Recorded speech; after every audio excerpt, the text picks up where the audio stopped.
En esta segunda parte vamos a hablar de los leucocitos, las únicas células nucleadas presentes en la sangre, eh, de las cuales hay varios tipos diferentes y que se clasifican básicamente de acuerdo a dos criterios, que son la forma del núcleo y la presencia o no de granulaciones en su citoplasma.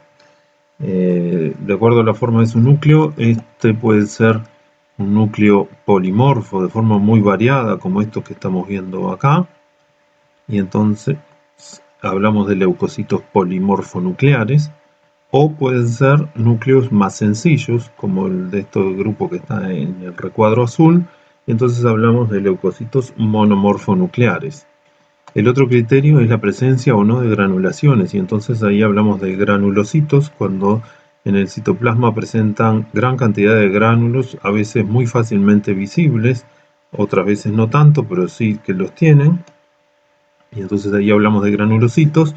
Y cuando no tienen gránulos o son muy pocos los gránulos identificables al microscopio óptico, entonces hablamos de agranulocitos. Como ven, hay una coincidencia entre el polimorfo nuclear y granulocito, y en el monomorfo nuclear y el agranulocito. Por lo tanto, hablamos de dos grandes grupos: los leucocitos polimorfonucleares granulocitos, que es este grupo que está encerrado en el recuadro rojo y que incluye a los neutrófilos, eosinófilos y basófilos, cuyo nombre deriva de la afinidad tintorial que tienen los gránulos que están presentes en estas células. Y por otra parte tenemos a los leucocitos monomorfonucleares agranulocitos, que son los que están en el recuadro celeste y que incluyen a dos tipos celulares diferentes, que son los linfocitos y los monocitos. Y ahora vamos a hablar de cada uno de ellos con más detalle. Los leucocitos polimorfonucleares granulocitos neutrófilos son por lejos los leucocitos más abundantes de la sangre. Son muy fácilmente identificables, son células grandes de unas 10-15 micras, son más grandes que los eritrocitos. Tienen un único núcleo polilobulado con 3 a 5 lóbulos generalmente, lóbulos que están conectados entre sí por finas hebras de cromatina. En las mujeres, pero no en los hombres, es frecuente reconocer en el núcleo de estas células la presencia de el corpúsculo de Barr o palillo de tambor, que corresponde al sector de la cromatina en donde se localiza el cromosoma X sobrante, el que está inactivo. Y a veces es posible encontrar en algunas situaciones la presencia de lo que se llaman los neutrófilos en banda, que son células que son aún muy jóvenes y que su núcleo no se ha lobulado todavía. Cuando se generan en la médula ósea, el núcleo en principio es redondeado, luego se va alargando, se transforma en un núcleo en banda y luego comienza a lobularse, con lo cual el número de lóbulos va aumentando a medida que aumenta la edad de la célula. Las células más viejas tienen unos 5 o 6 lóbulos y las células más jóvenes tienen menos. Es decir, que si en un frotis de sangre predominan las células, los neutrófilos con muchos lóbulos, quiere decir que son células que hace varios días que están circulando. En cambio, si lo que predominan son los neutrófilos en banda, quiere decir que hay algún proceso inflamatorio probablemente que hace que esté saliendo, que la médula ósea esté liberando formas jóvenes a la circulación antes de tiempo, y entonces no les ha dado todavía el tiempo de madurar lo suficiente para irse lobulando su núcleo. Eso es una medida que se usa para tener una noción de la respuesta medular frente a determinadas situaciones.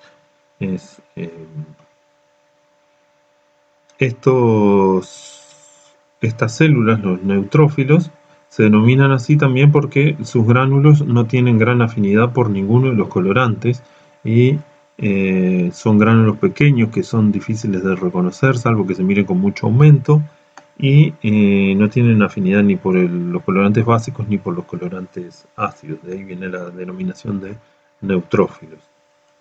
Cuando se miran al microscopio electrónico, estas células se caracterizan por la gran cantidad de gránulos pequeños, que acá sí son fácilmente reconocibles.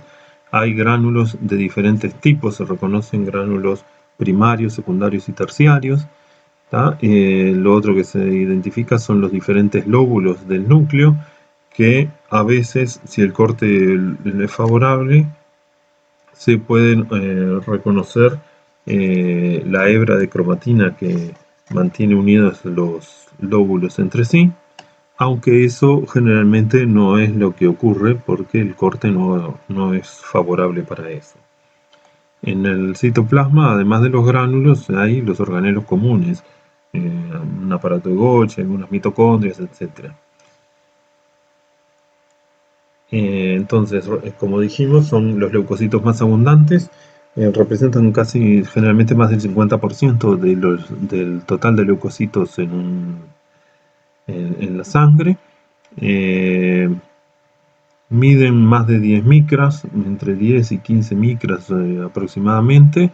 El núcleo normalmente es polilobulado, como decíamos hoy, entre 3 y 5 lóbulos, y presenta gran cantidad de gránulos. Los gránulos se clasifican en tres, se denominan gránulos primarios o azurófilos, gránulos específicos o secundarios y gránulos terciarios, y cada uno de ellos tiene un contenido diferente.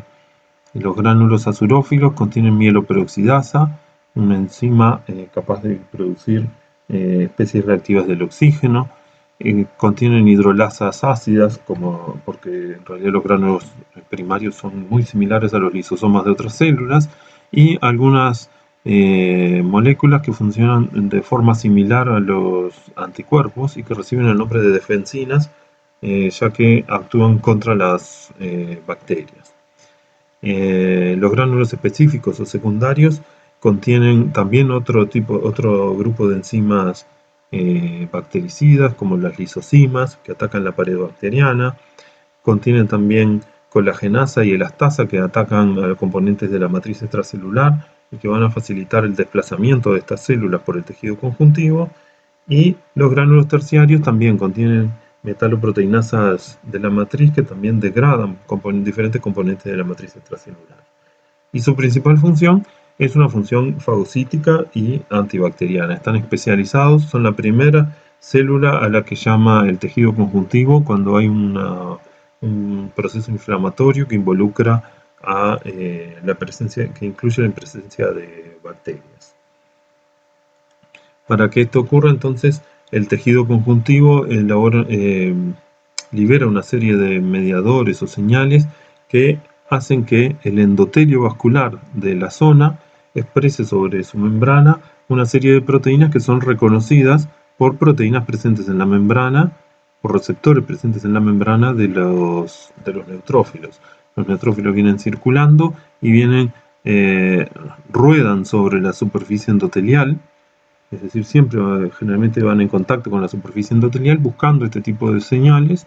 Una vez que la encuentran, ese movimiento se enlentece y termina frenándose completamente, lo que se conoce como el reclutamiento y la marginación, y luego la célula atraviesa el endotelio entre dos células endoteliales, atraviesa la lámina basal, y en eso ya implica el uso de algunas de las enzimas estas que hablábamos hoy, las colagenasas y las elastasa, para poder incorporarse al tejido conjuntivo, y desde esta zona se va a dirigir específicamente al sitio en el cual se encuentran las bacterias por un fenómeno de quimiotaxia. La quimiotaxia es una atracción, un movimiento inducido por la atracción generada por sustancias químicas que van a estar presentes en la pared de las bacterias, como ser diferentes componentes del complemento. Entonces el neutrófilo se va a desplazar hacia el sitio donde se localizan las bacterias, y generalmente lo que ocurre es un proceso de fagocitosis de las bacterias y destrucción en los lisosomas bacterianos, en los lisosomas del neutrófilo. Finalmente la célula termina muriendo y destruyéndose. Imagínense que esto no le pasa a un solo neutrófilo, sino que le pasa a muchos, y la acumulación de neutrófilos muertos y destruidos da origen a lo que conocemos como el pus.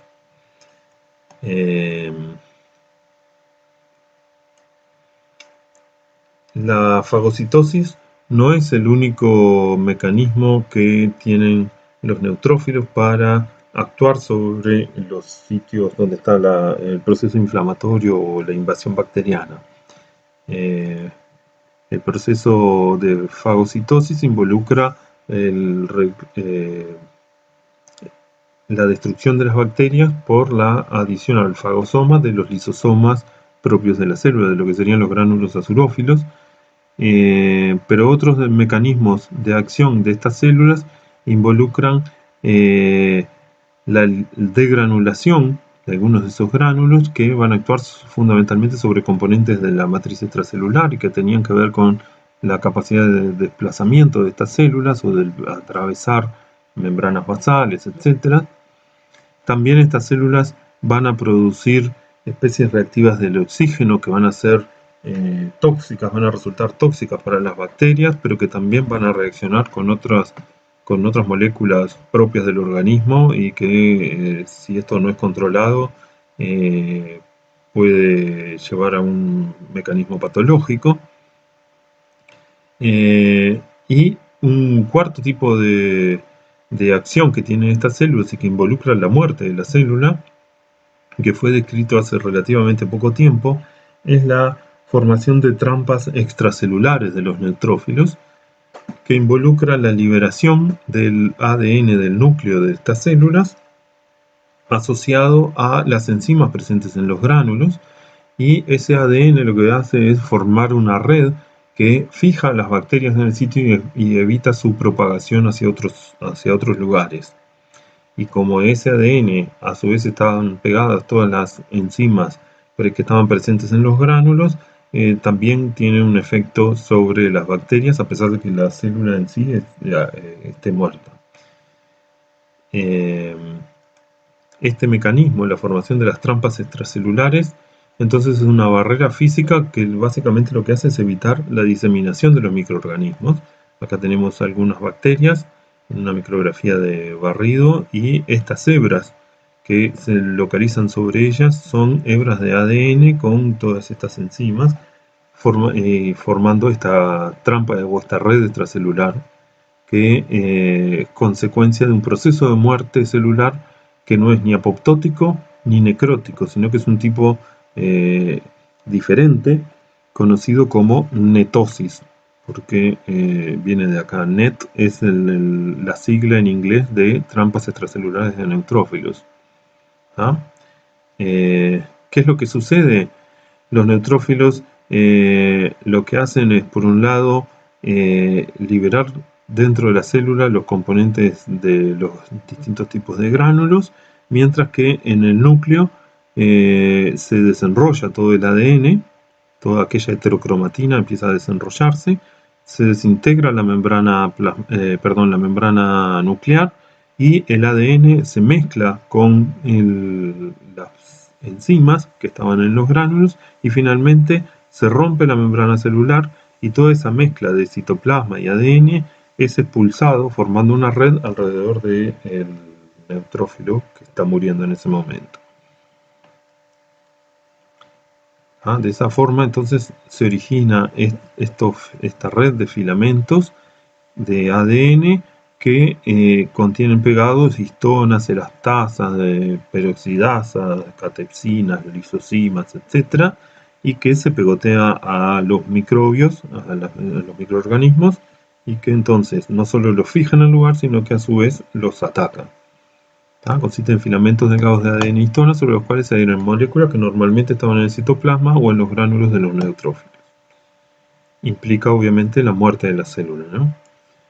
Y aquí vamos a ver dos videos. Este primero que muestra lo que es la quimiotaxis, cómo este neutrófilo se desplaza persiguiendo a esta bacteria, este diplococo que está acá. La bacteria se mueve hacia diferentes sitios y el neutrófilo avanza exactamente hacia ese lugar hasta que lo fagocita y luego ahí se queda mucho más tranquilo. Obvio que esto es in vitro y está mostrado mucho más rápido de lo que ocurre normalmente, ¿no? Y en este otro vamos a ver que es el proceso de formación de trampas extracelulares. Acá tenemos en amarillo unos neutrófilos sobre una placa de cultivo. Alrededor de ellos hay lo que ahora parece de un color naranja o rosadito, que corresponden a un tipo de bacterias en particular, y lo que aparece de color azul es la red de la trampa extracelular, es decir, el ADN de algunos de esos neutrófilos que ya murieron, que fíjense que lo que hacen es rodear o apoyarse sobre esas bacterias, y entonces esas bacterias quedan como fijadas en el lugar.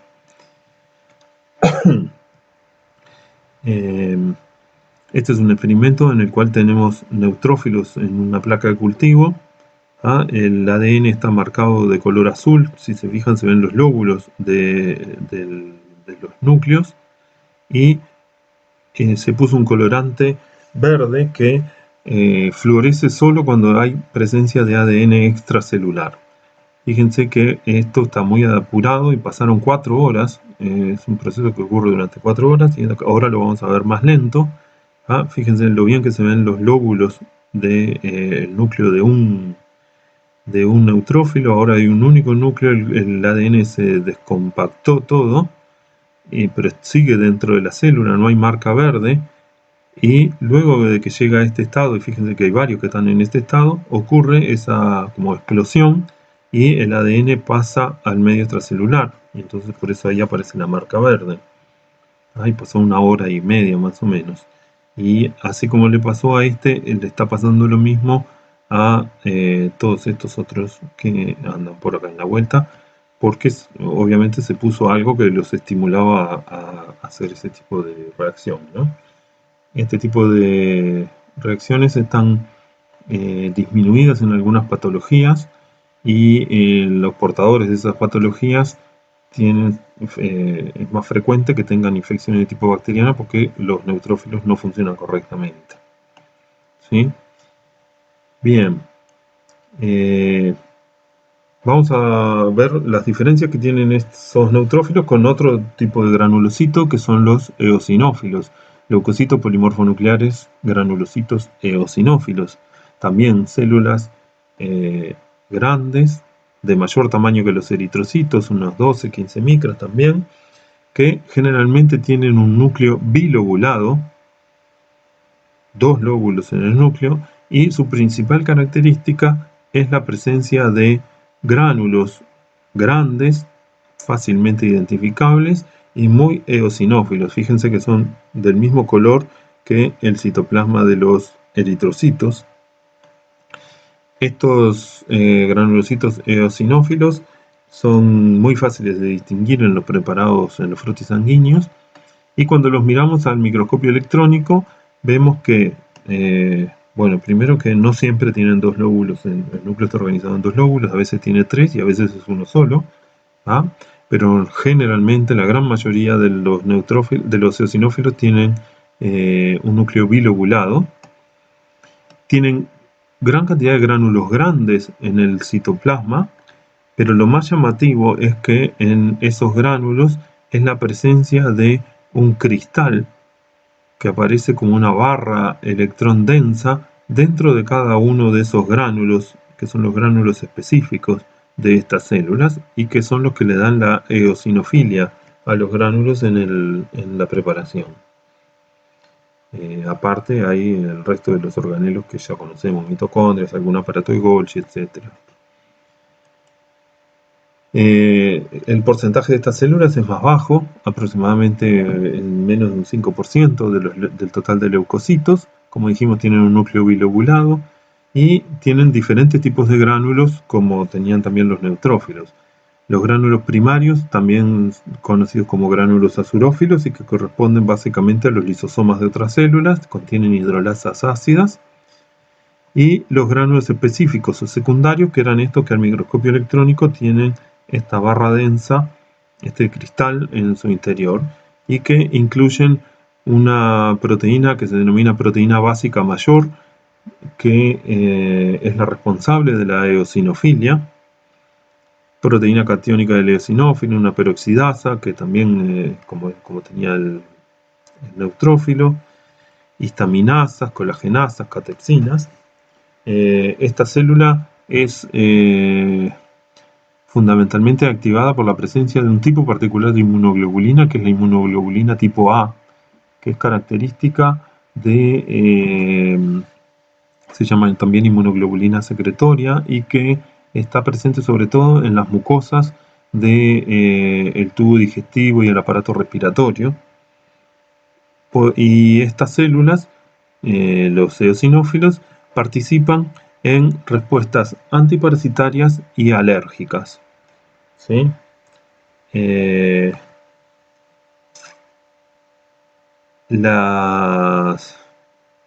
Estas proteínas que están presentes en los gránulos específicos, las proteínas y enzimas presentes en los gránulos específicos, son responsables de la actividad antiparasitaria y de estas células.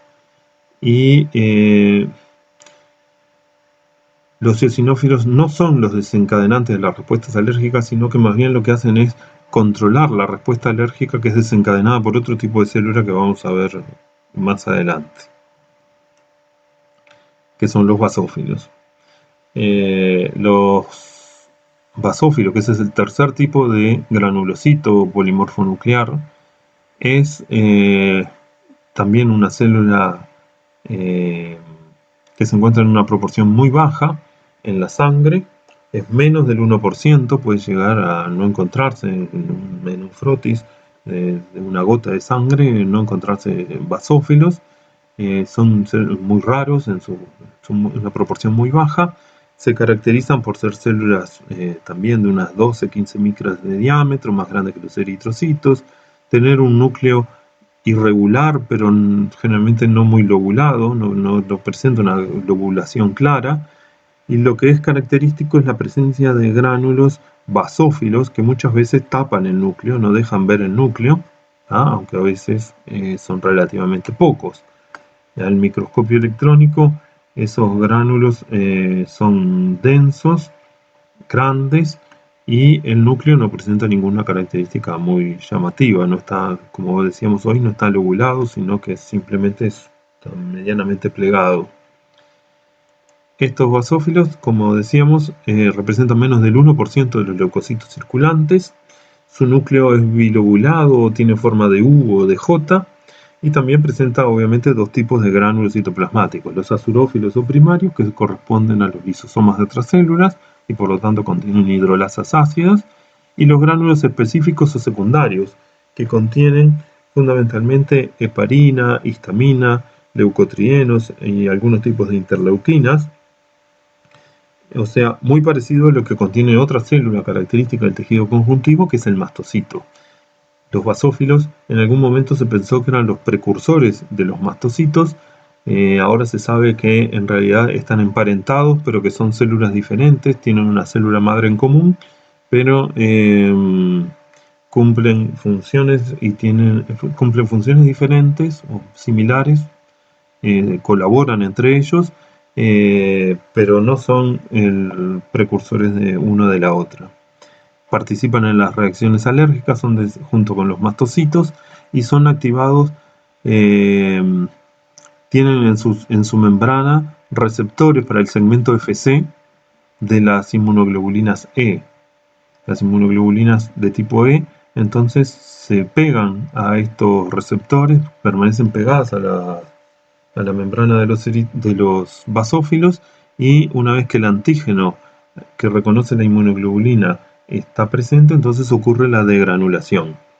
Tengan presente que estas células, los basófilos, al igual que todos los leucocitos que nombramos y los que vamos a ver, en realidad su función no la cumplen en la sangre, sino que todo esto que estamos hablando de que participan en las reacciones alérgicas o en las parasitarias o todo eso, va a ser en el tejido conjuntivo. En la sangre no cumplen ninguna de estas funciones, simplemente circulan, ¿ah? Para llegar al sitio donde tienen que actuar.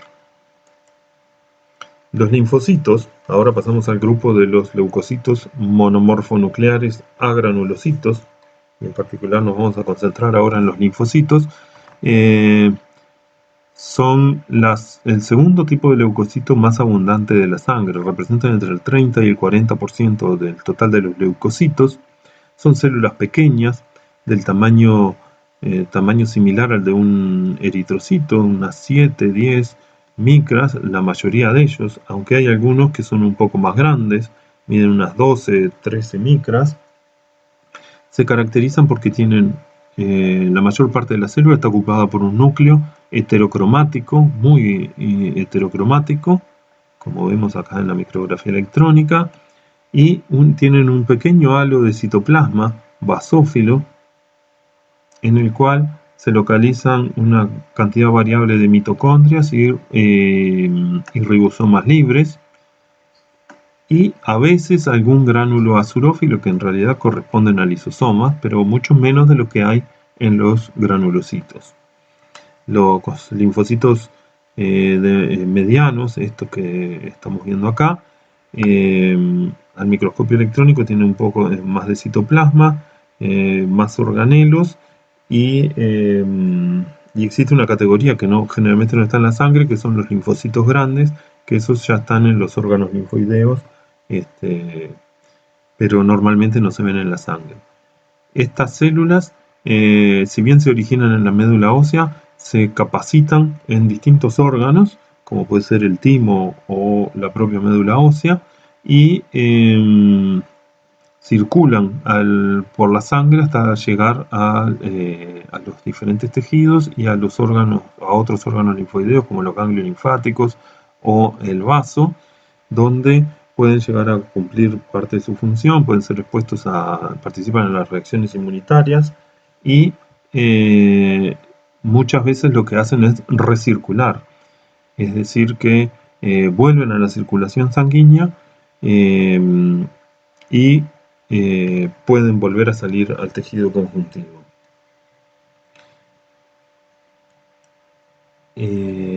Entonces, como decíamos, representan entre el 30 y el 40% de los leucocitos. Hay diferentes categorías, pequeños, medianos y grandes. Los pequeños son del tamaño de un eritrocito aproximadamente, los medianos miden menos de 15 micras y los grandes normalmente no están presentes en la sangre. Tienen un núcleo pequeño, esférico y heterocromático que ocupa casi toda la célula, por eso decimos que tienen una gran relación núcleo-citoplasma. Y si bien al microscopio morfológicamente son todos muy parecidos, existen en realidad diferentes tipos de linfocitos vinculados a diferentes tipos de respuesta. Los linfocitos que se capacitan en el timo se denominan linfocitos T y participan en un tipo de respuesta inmunitaria conocida como inmunidad celular, mientras que los linfocitos B, que son capacitados en las aves en un órgano particular que se llama la bolsa de Fabricio, y de ahí viene la B, pero en los mamíferos no existe la bolsa de Fabricio. Se supone que el equivalente de la bolsa de Fabricio es la propia médula ósea, y dado que en inglés médula ósea se dice bone marrow, la B sigue sirviendo y por eso se siguen llamando linfocitos B. Participan en un tipo de respuesta inmunitaria diferente, que es la inmunidad humoral, que es la que está basada en la producción de anticuerpos, y los linfocitos B entonces son los que van a dar origen o se van a terminar diferenciando en una célula que ya conocen, que es el plasmocito, una célula propia del tejido conjuntivo, que se acuerdan que era la que producía los anticuerpos o las inmunoglobulinas. Y hay un tipo de linfocitos que no son ni B ni T, que se llaman NK o Natural Killer, que también cualquiera de los tres son morfológicamente iguales. Se necesitan marcadores específicos para poder identificar a cada uno de ellos, Les van a hablar probablemente más adelante de los que se denomina el CD4, CD8, un montón de números más, que son distintos marcadores que permiten identificar si un linfocito es T, B y dentro de ellos a qué categoría pertenece. Y por último, para terminar, el último leucocito que nos queda por ver son los monocitos, que pertenecen entonces al grupo de los monomorfonucleares. Son agranulocitos, a pesar de que acá está lleno de gránulos, pero que normalmente no se identifican porque son muy chiquitos estos gránulos, y que son los precursores de los macrófagos. Estas células se originan en la médula ósea, circulan como monocitos y pasan al tejido conjuntivo, donde se van a diferenciar en macrófagos, en los macrófagos tisulares. Son por lejos las células más grandes de las que circulan en la sangre, miden más de 20 micras, tienen un citoplasma abundante, tienen un núcleo arriñonado generalmente, escotado. En el citoplasma a veces se ve en las preparaciones algún gránulo, pero generalmente no son identificables porque son muy pequeños, y esos gránulos corresponden a lisosomas, porque la principal actividad de estas células va a ser la fagocitosis, transformarse en un macrófago capaz de fagocitar diferentes cosas y destruirlas mediante la digestión con los lisosomas. Representan alrededor del 10% de los leucocitos. Como dijimos, son células grandes, de unas 20 micras aproximadamente, tienen un núcleo en forma de C o de riñón, citoplasma abundante y claro, algunos gránulos azurófilos citoplasmáticos que corresponden a lisosomas, y son precursores de los macrófagos tisulares comunes y corrientes, y de algunos específicos de otros órganos, como pueden ser las células de Kupffer del hígado, que no son otra cosa que macrófagos. ¿Sí? Bien. Simplemente para recordarles la bibliografía, el Ross, el Geneser, este libro que también está disponible en el portal Timbo, el Fawcett, que es un libro relativamente viejo pero que está muy bueno. La mayor parte de las fotografías fueron sacadas de este sitio, del Histology Guide. Y recordarles que en esta dirección pueden tener acceso a un montón de libros en formato digital. Si acá ponen histología, le van a salir 4 o 5 libros, y cualquiera de ellos es bueno. Uno se lo nombré en la diapositiva anterior, pero hay otros que también sirven. Así que dejamos por acá. Cualquier duda que tengan, ya saben, nos conectamos por EVA. Que pasen bien, nos vemos.